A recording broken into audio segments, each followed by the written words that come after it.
So with that, we do have some questions that have been put in the chat, and please, those of you that are in the audience, continue to put those in there for us.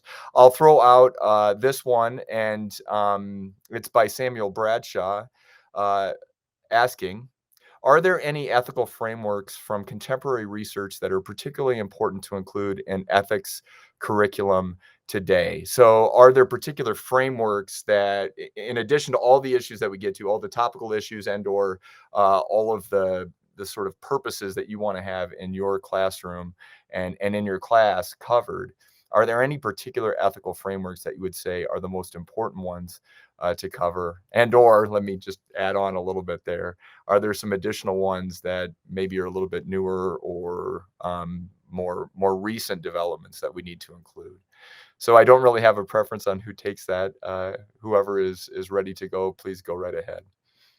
Michael, please. Yes, thank you.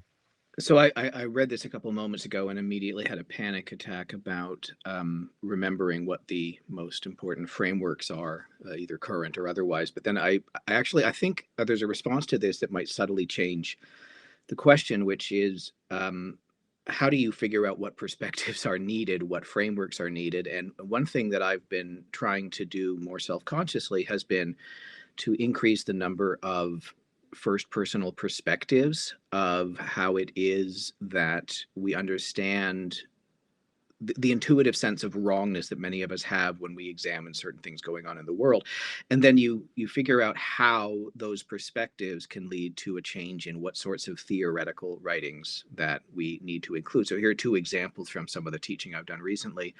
One of them is about the nature of refugees.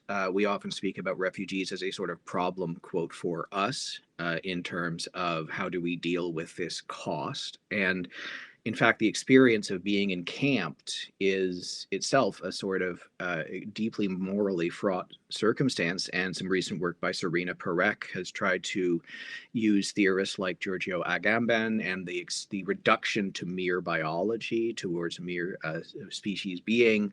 That's a theoretical perspective that helps us get some purchase on what's wrong with the ways that refugees experience life in these circumstances that the average stay in a camp, I think, is more than a decade.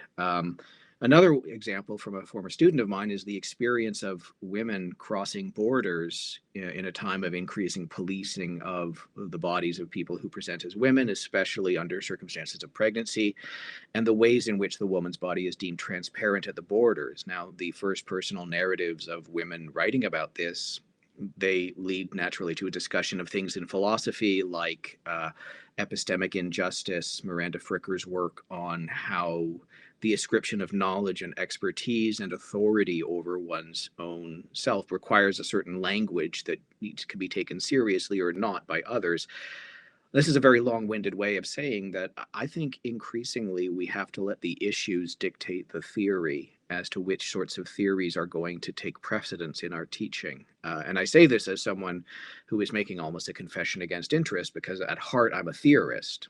But as far as teaching and as far as learning goes, even about the world, listening to the people who are experiencing the most profound forms of dislocation can, I think, make a difference in what sorts of theories will make it into our teaching and into our writing.